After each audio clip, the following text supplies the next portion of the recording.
hanno iniziato a gettare ogni litro.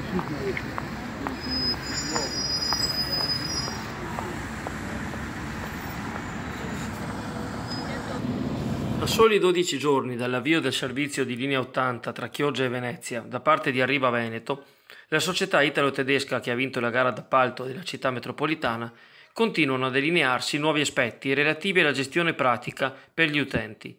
Dopo le corpose anticipazioni delle scorse settimane e in attesa che il sito ufficiale sia effettivamente online, Chioggia Azzurra è in grado di fornire ulteriori dettagli. In primis, le pressioni del comune quanto ai percorsi degli autobus durante le ore di punta hanno avuto successo e pertanto l'azienda affiliata Deutsche Bahn fa dietrofront, mantenendo per le corse più utilizzate dai pendolari, ovvero al mattino presto e nella fascia preserale, l'attuale sistema di partenza da Piazza Europa Sottomarina, che percorrerà il consueto tracciato dal lungomare a Viale Mediterraneo, transitando per Borgo San Giovanni e raccogliendo i residenti di Chioggia in via Naccari, prima di uscire dalla città in Val d'Ario verso la Romea. Queste corse saranno in calendario ogni mezz'ora con rinforzi bis e tris per smaltire i picchi. Per compiere la tratta, Arriva Veneto ha provveduto ad assumere ben 30 nuovi autisti, tutti volutamente chioggiotti, per valorizzare le necessità del territorio e la conoscenza logistica del percorso. A proposito dei dipendenti, nel contratto di servizio con la città metropolitana, Arriva Veneto si è impegnata a mantenere l'attuale regime di viaggio per i contrattualizzati di ACTV, che prevede la loro libera circolazione. Pertanto questi ultimi, circa 700 in tutto il territorio provinciale, saranno abilitati a viaggiare gratis anche a bordo dei nuovi autobus esternalizzati di linea 80 e della linea 85 verso l'aeroporto. L'articolo completo continua nel blog Chioggia Azzurra.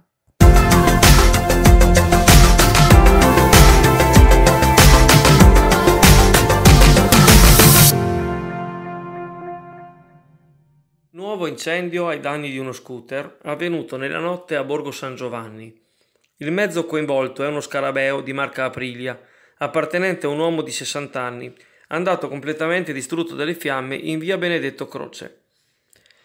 Il rogo è sicuramente di matrice dolosa. Non è il primo caso nel quartiere, visti i precedenti episodi che in via Pietro Nenni hanno riguardato sia ciclomotori che autovetture appartenenti a una stessa persona, presa recentemente di mira anche a Sottomarina. Ricordiamo che nella pescheria qui di Saloni, oltre a avere prodotti freschissimi sia locali, nazionali ma anche esteri, è possibile, per quanto riguarda la ristorazione, ordinare i prodotti direttamente qui all'ufficio al numero sotto impressione e i prodotti vi verranno recapitati direttamente a domicilio tramite un servizio dedicato ad hoc. In 250 anni di storia, i murazzi di Sottomarina ne hanno viste tante, dalle mareggiate ai fortini di guerra. Ma nessuno pare in grado di difenderli dall'incuria e dall'inciviltà di alcuni. Nella zona più vicina a San Felice, un residente di una calle interna, alle prese con la ristrutturazione del proprio domicilio, ha pensato bene di sbarazzarsi dei calcinacci, riversandoli proprio sopra l'importante monumento della Serenissima. Per quanto riguarda i vecchi mobili, invece, hanno fatto bella mostra di sé en plein air finché il servizio asporto di Veritas non è passato a rimuoverli, come da accordi con lo stesso proprietario.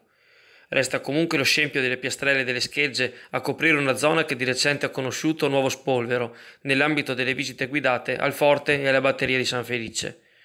Per un'azione negativa, tuttavia, ce n'è una gradevole, come le piantine dai fiori colorati che un anonimo o anonima abitante del luogo ha piantato sul terriccio umido di intersezione tra il murazzo e il marciapiede, che siano di speranza verso un miglioramento collettivo nei rapporti tra gli esseri umani e la propria città.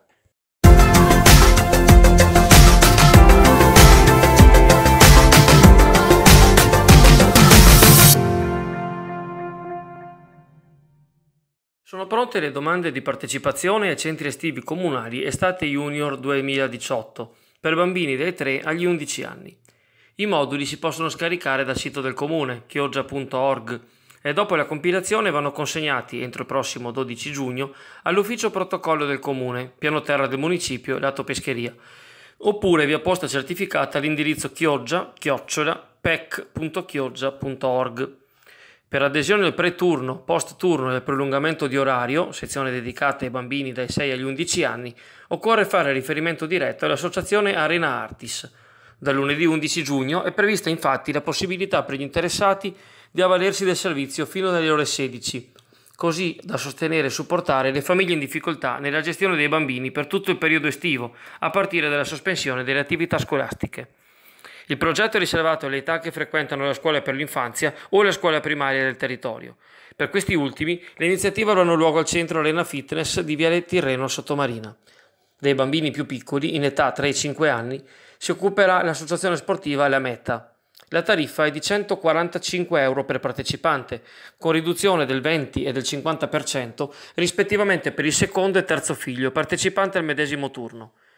Le graduatorie e altre informazioni sono reperibili al sito del Comune.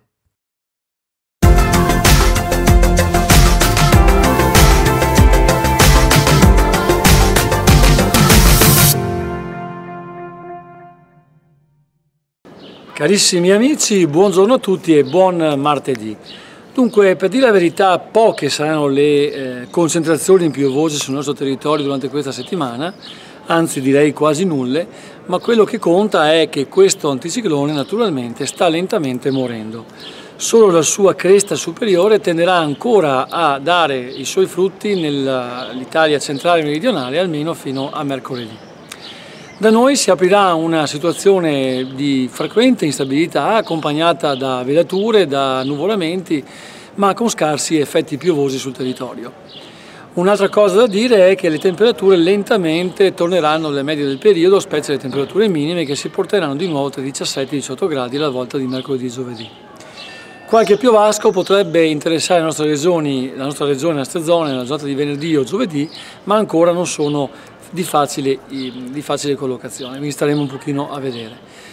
L'unica cosa naturalmente che vi dico è che la situazione sarà altalenante almeno fino a fine settimana, quindi non vorrà dire che saranno cieli nuvolosi spesso e continuativamente, ma che sicuramente nel pomeriggio avremo più episodi nuvolosi rispetto alle mattinate. Quindi una situazione di fatto che si porta nella normalità del mese di maggio e che ci traghetterà piano piano verso quello che sarà appunto questo pseudo ponte del 2 di giugno che sembra abbastanza buono, ma staremo un po' a vedere ancora. Quindi non mi resta che augurarvi una buona giornata e speriamo nel sole. Buona giornata a tutti. Ciao!